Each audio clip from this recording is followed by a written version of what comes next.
오늘 우리가 함께 나눌 말씀은 에스겔 12장 21절로 25절까지입니다.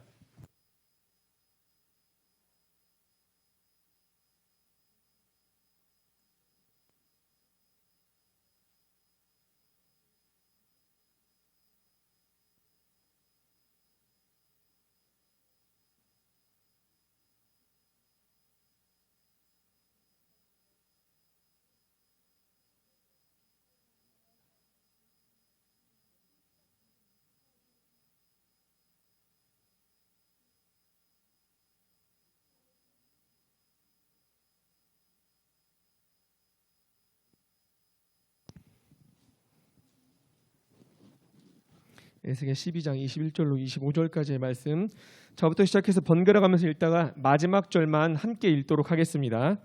여호와의 말씀이 또 내게 임하여 이르시되, 인자야 이스라엘 땅에서 이르기를 날이 더디고 모든 묵시가 사라지리라 하는 너희의 이 속담이 어찌 됨이냐.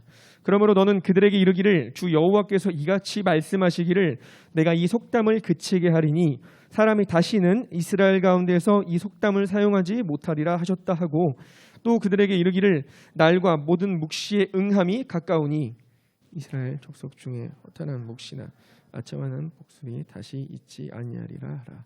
나는 여호와라. 내가 말하리니 내가 하는 말이 다시는 더디지 아니하고 응하리라.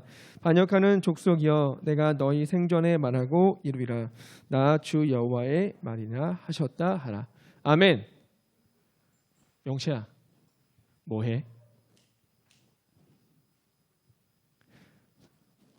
제가 신방 차원에서 전화를 했거든요, 한 학생에게.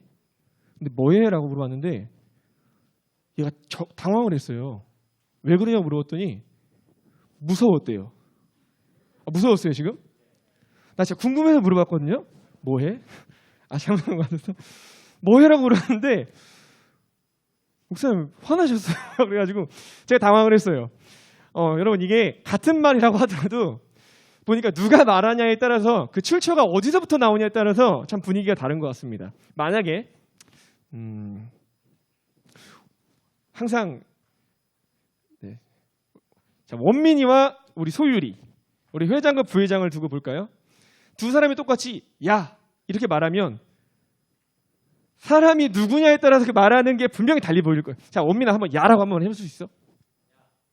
자, 이것과 소율아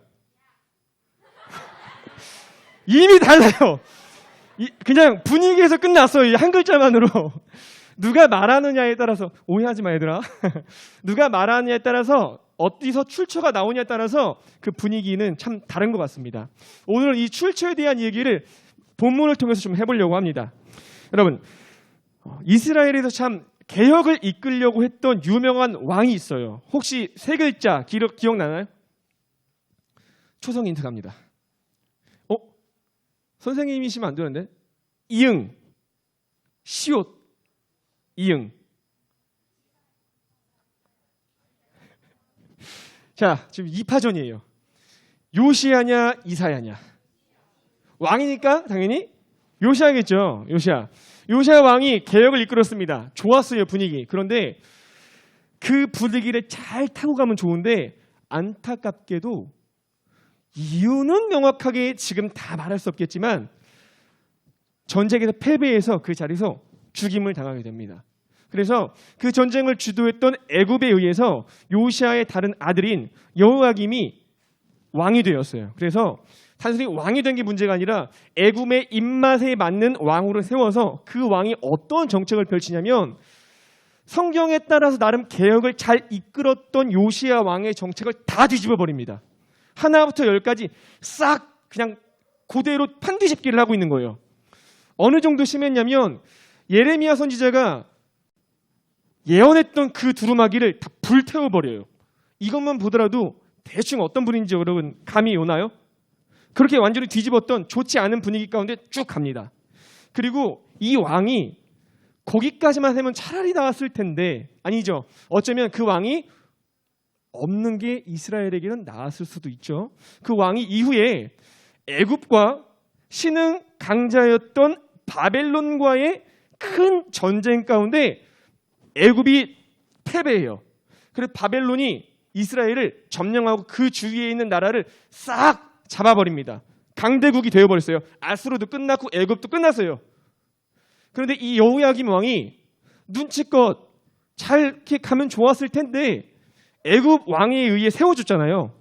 나중에 반역을 일으킵니다. 그래가지고 바벨론이 와서 싹 예루살렘 성을 톡톡톡 초토화시켜요. 그래서 예레미야 52장 30절에는 이렇게 기록되어 있습니다. 함께 읽어볼까요? 시작. 느부갓네살의 통치 제23년에는 그니드장 느부사라단이 유다 사람 745명을 포로로 잡아갔다. 잡혀간 포로의 수는 모두 4,600명이다. 아멘.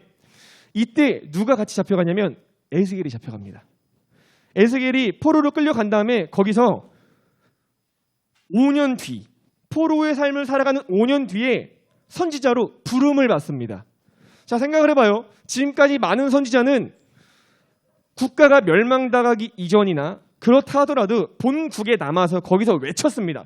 회개하라. 그래야 산다. 그래야 회복될 수 있다. 이렇게 자신의 국가를 향해서 그 땅에서 외쳤는데 에스겔 선지자의 선포는 달랐어요. 그냥 회개하라가 아니었습니다. 그것은 두 가지 대표적인 메시지를 선포했어요. 첫 번째, 너희들이 왜 여기에 잡혀왔는가? 너희들은 왜 망할 수밖에 없었는가? 너희들의 문제가 무엇이었는가? 이게 첫 번째였고요. 두 번째는 어떻게 회복될 것인가? 앞으로 하나님께서 어떻게 회복하실 것인가? 이 두 가지를 큰 메시지로 외칩니다. 오늘 본문 말씀은 후자 아닌 전자. 그들이 왜 망했는지, 그들이 무엇 때문에 망했는지 그 이유에 대해서 이야기하는 하나의 메시지 중에 한 축이라고 이야기할 수 있습니다. 여러분, 당장 한번 생각해봐요. 지금 망한 사람들끼리 포로로 잡혀가서 다 같이 뭉쳐있어요. 그러면 너희들 그거 알아? 니네들 왜 망했는지? 이렇게 말하면 듣는 사람 입장에서 어떨 것 같아요? 자, 주원이가 지금부터 여러분 시험 공부하는 사람 있죠?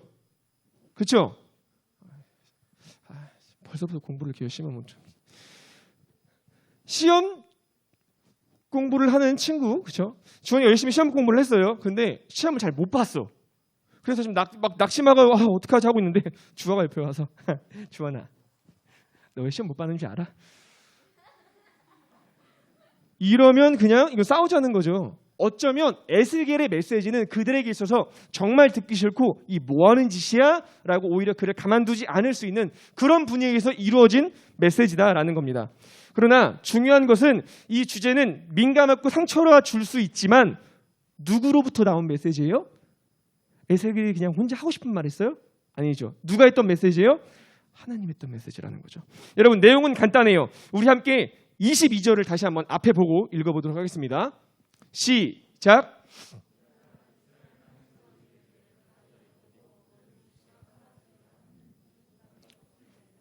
아멘. 여러분, 지금 현재 예루살렘 지금 이 말씀은 현재 예루살렘이 멸망당하기 이전에 분위기가 좋지 않았던 그때를 두고 지금 이야기하고 있는 겁니다. 그 당시 예루살렘 성에는 어떠한 일들이 있었냐면은 방금 읽었던 그 말씀처럼 날이 더디고 모든 묵시가 사라지리라 라는 이야기가 여기저기 떠들고 있었대요. 여러분, 앞서 하나님께서는 예레미야 선지자 통해서 여러분 예레미야 선지자와 에스겔 선지자의 활동 시기가 겹쳐요.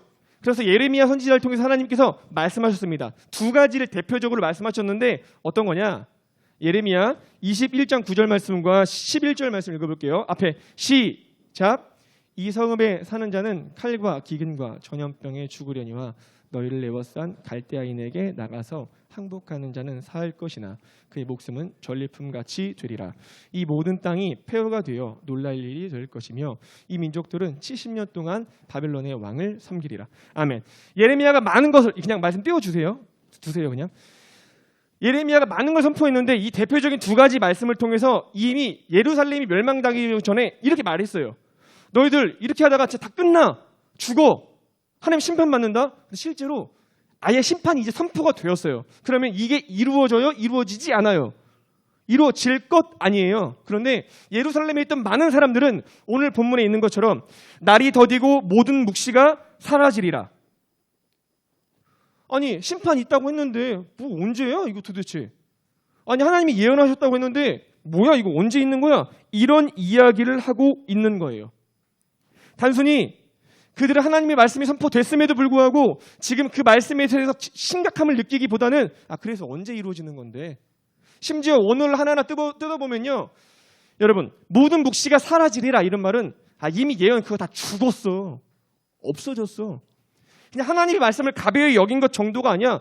그냥 사라진 거 아니야? 예언들이 다 죽은 거 아니야? 이렇게 강력하게 하나님께서 하셨던 그 말씀을 무시해버립니다. 여러분 속담이 뭐예요? 속담이 뭐예요? 그냥 옛날 어른들의 말이에요?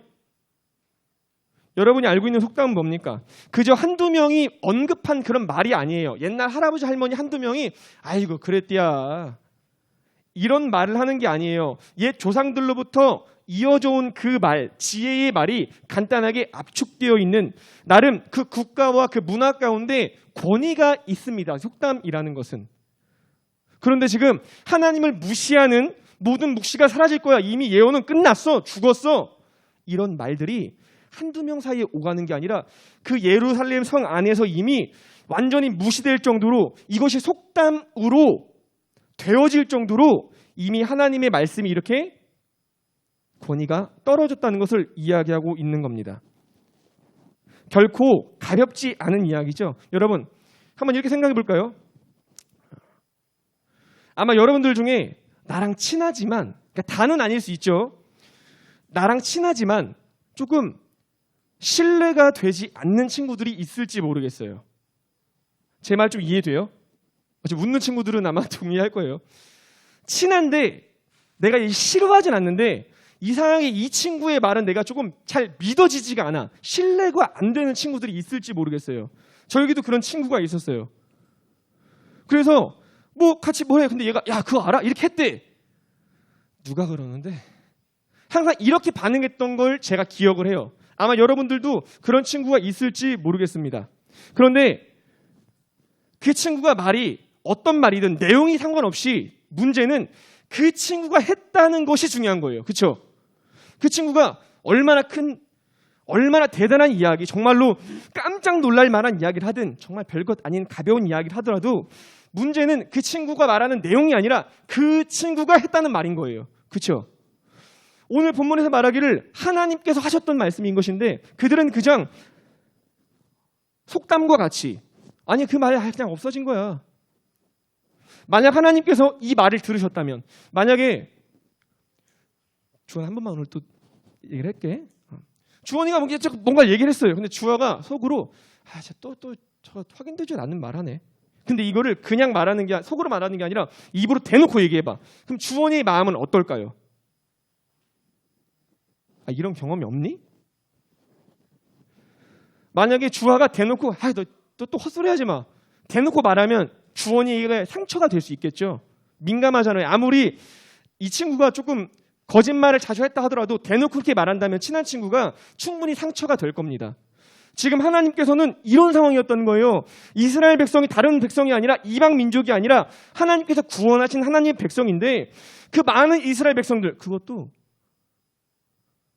예루살렘 성 안에서, 성전이 있는 곳에서, 좀 쉽게 말할까요? 교회 안에서 이거 다 성경에 있는 거 다 뻥이야 이거. 교회 안에서 이거 예수님 온다고 이거 언제 올지 어떻게 알아 그냥. 야 내가 뭐 살아있을 때 오시겠냐? 이런 이야기들이 너무나 쉽게 오간다. 그럼 그 말을 들은 하나님은 어떠할까요? 얼마나 가슴 아파할까요? 정말로 얘네들이 나를 믿나라고 의심하시지 않을까요? 하나님이? 그런 상황이었다는 겁니다. 심각했다는 거죠. 그래서 하나님께서는 이러한 속담을 향해서 어떻게 반응하시냐? 23절에 보면은 두 가지를 말씀하십니다. 내가 이 속담을 그치게 할 건데 사람이 다시는, 특별히 이스라엘의 민족 가운데 이 속담은 절대 사용하지 못할 것이다. 두 번째, 내가 이미 말했던 그 심판과 예언은 곧 이루어진다. 그리고 실제로 이루어져요. 우리가 알고 있잖아요. 예루살렘이 결국 다 무너지고 단순히 포로에서 끝난 게 아니라, 여러분 에스겔이 잡혀갔을 때는 2차 포로예요. 2차. 이후에 3차 완전히 무너집니다. 국가가. 하나님의 뜻은 단계별로 딱딱딱 해서 완전히 포로가 되어지고 이루어지는 것을 우리는 성경을 통해서 이후에도 계속해서 확인할 거예요. 선지서를 계속 살펴볼 거니까. 하나님께서는 그들의 그 어리석은 말을 정면 돌파해 버립니다. 뭐라고? 그렇다고? 절대 아니야. 곧 이루어진다. 그리고 이 표현을 25절에 한 번 더 하십니다. 우리가 함께 25절 새 번역으로 읽어볼게요. 시작. 나는 주다. 내가 말하는 그 말은 무엇이든지 그대로 이루어지고 더 이상 지체하지 않을 것이다. 너희 반역하는 족속아, 너희가 살아있는 동안에 내가 말하는 것을 그대로 이루겠다. 나 주 하나님의 말이다. 아멘. 하나님께서는 반복해서 말씀하세요. 내가 말하는 것 반드시 이루어진다. 여러분, 오늘 본문에서의 핵심은 바로 이거예요. 한 장만 더 넘겨주세요. 자, 지금 색깔 칠해주는 글씨 보이죠? 25절에서 말하는 핵심은 반드시 이루어진다 그 이전입니다. 뭐냐면 말하는 이가 누구예요? 내가 하나님이야. 말하는 자가 나야. 25절 앞과 뒤에 할 것 없이 강조하여서 너희들이 내가 지금 말했던 그거 하나하나 내 말의 내용도 중요한데 그걸 지금 누가 말했어? 내가 말했다. 그 말을 지금 내가 했어. 이것을 에스겔의 입을 통해서 말씀하신 겁니다. 여러분 아까 맨 처음에 얘기했죠. 원민이나 소유리의 예를 들었던 것이나 이후에 신뢰가 가지 않는 친구의 이야기를 했죠. 정말로 똑같은 이야기를 하더라도 신뢰가 가지 않는 친구의 말을 하는 것이나 그 친구가 하는 것이나 정말로 작은 말 하나라도 결코 가볍게 말하지 않는 친구가 하는 말이랑 같아야 달라요. 달라요. 엄청난 이야기일지라도 정말로 신뢰가 없는 친구가 말하면은 또 저러네 이러겠지만 작은 거라도 믿음이 바탕이 되어 있는 정말 말하는 것 하나하나에 진중함을 갖고 있는 친구가 하는 말은 그대로 수용하고 믿어지게 되는 겁니다. 오늘 본문을 통해서 우리가 확인할 것은 이렇게 심판에 대하고 예언에 대한 그 내용 자체도 너무나도 중요하지만 그 내용보다도 중요한 것, 자 따라해볼까요? 누가? 다시 한번 누가 말했느냐? 다시 한번 누가 말했느냐? 내용도 내용이지만 너희들이 알아야 할 것은 이 말을 바로 하나님이 했다는 것을 반드시 기억해야 된다. 이것을 에스겔 선지자가 그의 백성들에게 말하고 싶었던 겁니다. 여러분, 이뿐만 아니라 제가 맨 처음에 두 가지를 말했죠. 에스겔 선지자가 했던 핵심 메시지는 두 가지다. 첫 번째, 너희들이 어떻게 망했냐. 두 번째, 너희들 앞으로 어떻게 회복될 것이냐. 잘 봐요. 본문을 통해서 에스겔 선지자는 어떻게 망했느냐를 얘기했어요. 여기서 그가 말했던 핵심은 망했다는 내용이 아니라 그 말을 누구가 했냐? 하나님이 하셨다. 그렇다면 이 권위를 그대로 가지고 뒤에 메시지를 향해 말해봐요. 하나님을 아예 신뢰하지 못하는 사람들에게 하나님이 어떻게 회복할 것이다 라고 말하는 게 의미가 있을까요? 안 들려요. 그들에게는 의미가 없어요. 어차피 하나님이 했던 말들은 심판에 대해서 아무런 의미가 없는데 회복하겠다는 그 말이 무슨 의미가 있어요? 그들에게 중요한 것은, 아니 에스겔이 중요한 것은 그 심판의 메시지 하나님이 하셨다. 그리고 이제부터 할 그 회복의 메시지도 하나님이 하실 것이다. 이것을 지금 강력하게 이야기하고 있는 겁니다. 여러분, 정작 그들이 회복되어야 될 것은 바로 하나님이 누군가를 제대로 아는 거예요. 오늘 이 본문의 말씀은 이 시대를 살아가는 우리들에게 저뿐만 아니라 여러분들에게 모두에게 큰 도전을 주고 있습니다. 여러분, 사실 여기 있는 사람들 대다수가 모두가 아니에요. 많은 사람들이 무태신앙입니다. 정말로 초신자여서 교회 온 지 얼마 안 된 사람들은 여기에 많이 없어요. 그렇기 때문에 여러분들이 우선적으로 알고 바라고 기도해야 할 그 모든 것들은 단순히 어떠한 기도 제목 하나하나 이루어지는 것보다도 여러분이 기도하고 믿는 분이 누군지를 먼저 명확하게 아는 겁니다. 누구인지를 알아야 명확하게 기도할 수 있는 거예요. 내가 기도하니까 누군지를 아는 것이 아니라 내가 기도하기 때문에 그런 것이 아니에요. 누구인지를 제대로 알아야 바로 기도도 바로 할 수 있는 것이고 누구인지를 제대로 알아야 내가 믿을 수 있는 거예요. 누구인지를 알아야 내가 내 삶을 다 맡길 수 있는 거예요. 누구인지를 알아야 내가 그 누군지에 아는 그분의 뜻대로 살아갈 수가 있는 거예요. 기도하니까 그분을 아는 것이 아니라 물론 그 뒤에 단계별로 그런 의미가 담겨도 있죠. 하지만 기도하니까 아는 것이 아니라 내가 누군지를 알기 때문에 기도하게 되는 거예요. 내가 예배를 드리니까 믿는 것이 아니라 믿으니까 예배를 드리는 거예요. 성경에 말하는 제대로 아는 여러분 성경이 말하는 예배하는 자와 기도하고 말씀 보는 사람이 누군 줄 알아요? 애당초 성경은 하나님의 백성이 예배한다고 써 있습니다. 그렇다면 목사님 정말 예배 교회 처음 나오고 하나님을 제대로 모르는 사람이 하는 예배는 의미가 없어요? 아니요. 그 말을 하고 싶은 게 아니에요. 하나님을 간절히 찾기를 원하고 예배하면서 만나기를 원하는 그 사람을 하나님께서 만나주시기를 원하고 그래서 기도해. 내가 들어줄게. 그런 하나님을 만날 가능성은 우리에게 너무나도 무궁무진하게 주셨어요. 그렇지만 하나님께서 하셨던 그 말씀의 본의 우리가 명확하게 알아야 돼요. 예배하면 믿을 수 있다가 아니에요. 믿으니까 예배하는 거예요.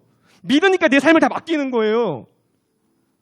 그 우선순위가 여러분에게 명확히 인지되어 있어야 합니다. 교회 다니니까 기도하니까 말씀 보니까 그게 아니에요. 믿으니까 기도하고 믿으니까 말씀 보고 믿으니까 예배하는 거예요. 그렇게 하려면 정확히 그분이 누군지를 알아야 합니다. 알아야 믿을 수 있는 거예요. 주화가 제리가 누군지도 모르는데 그냥 믿어요? 쟤 괜찮네. 믿자. 여러분 이렇게 친구 사귀나요? 아니죠.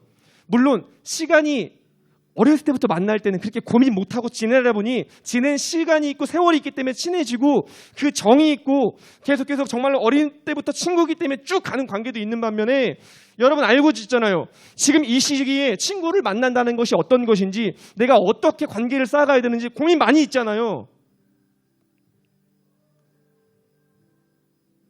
그냥 무턱대고 야 나 너 믿어 이게 아니죠. 지내다 보니까 예림이 정말 괜찮구나. 영훈이 정말 괜찮은 애 같다. 믿음이 생기네요. 어떤 사람인지 아니까. 마찬가지예요. 여러분 신앙생활에서도 마찬가지입니다. 그냥 맹목적으로 믿으라니까 믿는 것이 아니라 어떤 분인지를 제대로 아는 그 애씀이 저는 여러분에게 있기를 원합니다. 이 시간을 통하여 기도를 통하여 예배를 통하여 찬양을 통하여 여러분의 일상을 통하여 그 모든 시간 순서마다 하나님을 아는 애씀이 그 모습이 여러분에게 있기를 간절히 소망합니다. 그래서 오늘 이 말씀을 통하여 여러분이 하나님께 더 가까이 나아가는 하나님을 알아가는 씨름을 했으면 좋겠어요. 여러분이 여러 가지 애쓰는 삶을 매일매일 살아갈 터인데 하나님을 알아가기 위한 애씀, 더 가까이 나아가기 위한 애씀 그러한 모습을 하나님 앞에서 갖추고 하나님 정말 하나님 더 알고 싶어요. 어떤 분인지 알고 싶어요. 내가 믿기 때문에 그게 아니라 하나님이 아니까 내가 믿을 수밖에 없는 맨날 예수님이 우리의 구원자라고 말을 하는데 그 말이 그냥 말이 아니라 내가 그것을 진정 알아서 믿어지는 그런 은혜가 우리에게 있을 수 있도록 성령으로 역사하여 주옵소서. 이런 기도가 우리의 기도 제목이 되었으면 좋겠습니다. 여러분 하나님을 알기를 원합니까? 그러면요. 성경에서 우리에게 말했던 보이는 하나님이신 예수님을 찾아보세요. 요한복음 14장 9절에서는 이렇게 말을 하고 있어요. 예수님께서 직접 본인이 말씀하셨죠. 네가 나를 알지 못하느냐? 나를 본 자는 아버지를 보았거늘 어찌하여 아버지를 보이라 하느냐. 아멘. 성경은 예수님께서 나를 보았으면 아버지를 보았다. 이렇게 본인의 입으로 직접 말씀하십니다. 하나님을 알기를 원합니까? 그러면 성경에 쓰여 있는 예수님의 삶을 다 뜯어보세요. 하나부터 10까지. 그분이 무슨 말을 하셨고 어떠한 가르침을 남기셨고 우리에게 무엇을 하셨는가. 그걸 본다면 그 가운데 하나님이 누군지 보이고 하나님의 사랑이 깨달아지고 하나님의 은혜가 여러분의 마음 가운데 들어오게 될 것입니다. 그러한 은혜가 저의 삶 가운데도 영원히 여러분에게도 매일의 삶 가운데 있기를 간절히 소망합니다. 아멘. 우리 함께 마지막으로 외치고 함께 찬양하도록 기도하도록 할까요? 함께 읽어보겠습니다. 시작. 가장 먼저 주님부터 알 수 있도록 도와주세요. 다시 한번 큰 소리로 한번 고백해 보겠습니다. 시작. 가장 먼저 주님부터 알 수 있도록 도와주세요. 아멘.